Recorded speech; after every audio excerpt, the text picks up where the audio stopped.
கர்த்தராகிய இயேசு கிறிஸ்து நாமத்தில் உங்களை அவருக்கு வாழ்த்துக்கள். கர்த்தர் உங்களை ஆசீர்வதிப்பாராக. கிருபையின் கூட்டம் 8வது நாள். இந்த 40 நாள் அளவு நாம் தேவனுடைய கிருபைக்காக காத்திருக்கிறோம். இந்த கிருபை நம்மை பலப்படுத்தி புதிய வருஷத்தை காண செய்யும், புதிய வருஷத்தை நடத்தும். புதிய வருஷத்தில் தேவன் நமக்கு துணையாய் இருப்பார். அன்பு தேவனுடைய பிள்ளைகளே, இன்றைய தினத்தினுடைய செய்தி எபேசியர் 2ஆம் அதிகாரத்தில் 4ஆம் வசனத்திலிருந்து வாசிக்கிறேன். தேவனோ இரக்கத்தில் ஐஸ்வர்யம் உள்ளவராய் நம்மில் அன்பு கூர்ந்து தம்முடைய மிகுந்த அன்பினாலே, தேவனோ இரக்கத்தில் ஐஸ்வர்யம் உள்ளவர்.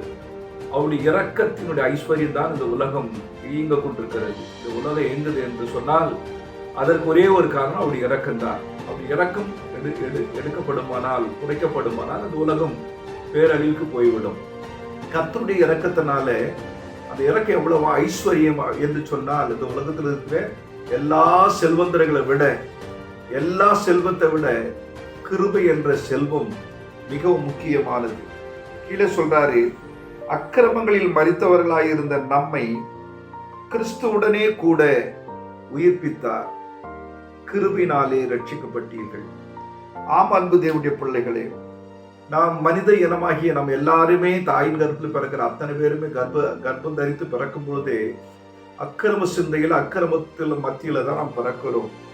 ஆகினால் அக்கிரமங்களினாலே மரித்த நம்மை கிறிஸ்துவுடனே கூட உயிர்ப்பித்தார், கிருபையினாலே ரட்சிக்கப்பட்டீர்கள்.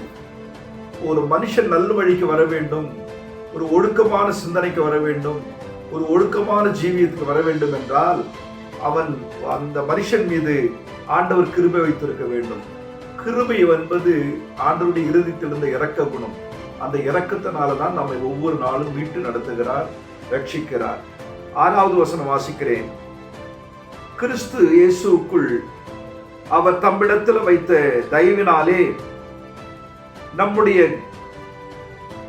தம்முடைய கிருபையின் மகா மேன்மையான ஐஸ்வர்யத்தை வருங்காலங்களில் விளங்குவதற்காக கிறிஸ்து இயேசுக்குள் நம்மை அவரோடு கூட எழுப்பி உன்னதங்களில் அவரோடு கூட உட்காரவும் செய்தார். அன்பு தேவனுடைய பிள்ளைகளே, நாம் எல்லாருமே ஒரு நாளைக்கு மரிக்க தான் போகிறோம்.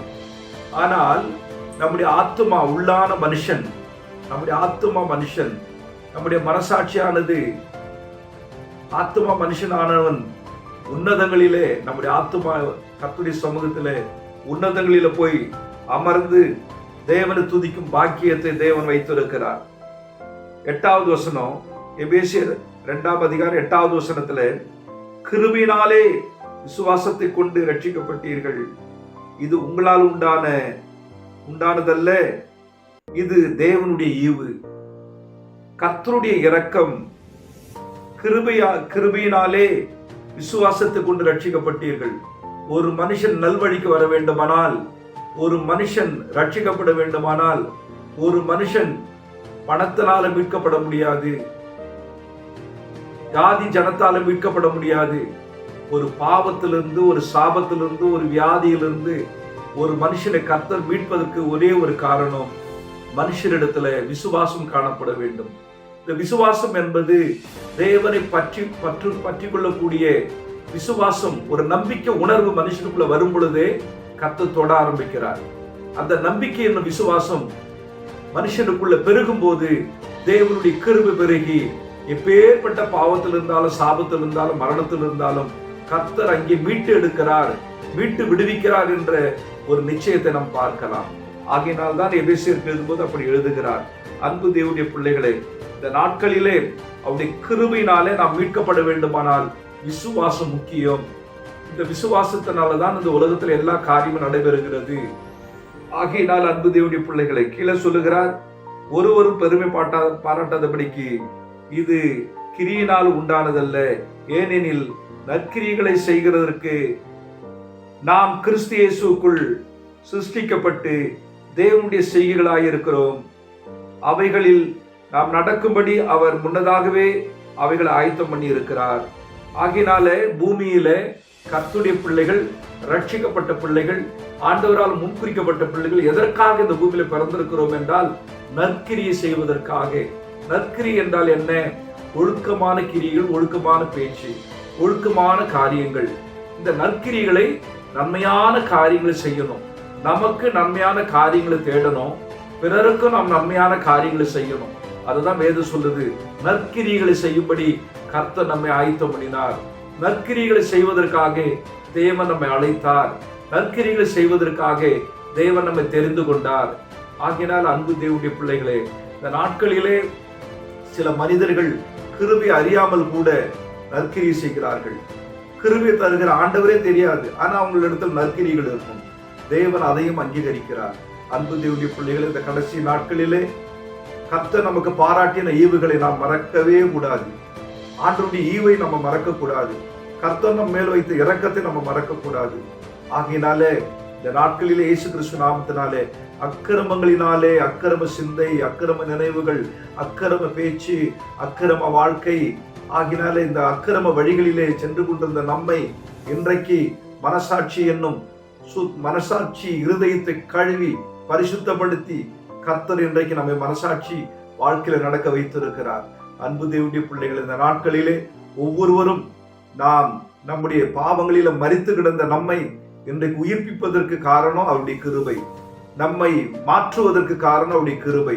நம்மை விடுதலையாக்குவதற்கு காரணம் அவருடைய கிருபை. எல்லாவற்றுக்குமே அவருடைய கிருபை தான் காரணம். ஒரு மனுஷனுடைய இரக்கம், ஒரு அதிகாரியிடத்துல ஒரு இரக்கம் இருக்குமானால், அவன் ஒரு பெரிய குற்றவாளியா இருக்கும் போது அந்த இரக்கம் அந்த அதிகாரி உள்ளத்துல அவனை அடிக்காம, அவருக்கு பெரிய தண்டனை கொடுக்காம, கொஞ்சம் கொஞ்சமா தண்டனை குறைச்சி ஒரு அதிகாரி விடுவிக்கிறார் என்றால் அந்த அதிகாரியுடைய இருதயத்துல இரக்கம் இருக்கிறது என்று அர்த்தம். இது போலதான் இந்த மனித உயிர்களுக்குள்ளேயே இரக்கம் கொஞ்சம் இருக்கு என்றால் இந்த உலகத்தை உண்டாக்கினவர் இரக்கத்தில் ஐஸ்வர்யம் உள்ளவராய் இருக்கிறார். இந்த உலகத்துல அவருடைய இரக்கம் பெரியது, வானத்தை விட பெரியது, பூமியை விட பெரியது. அவ்வளவு இரக்கம் வைத்திருக்கிறார். யாருக்காகன்னு கேட்டா, தாம் உண்டாக்கின மனிதர்கள் அக்கிரம பாதையில பாவ பாதையில அழிந்து போகக்கூடாது என்று சொல்லி, ஆகினால்தான் அந்த இரக்கத்தை வெளிப்படுத்ததான் இயேசு கிறிஸ்து சிலுவையில தன் ஜீவனை கொடுக்கிறார்.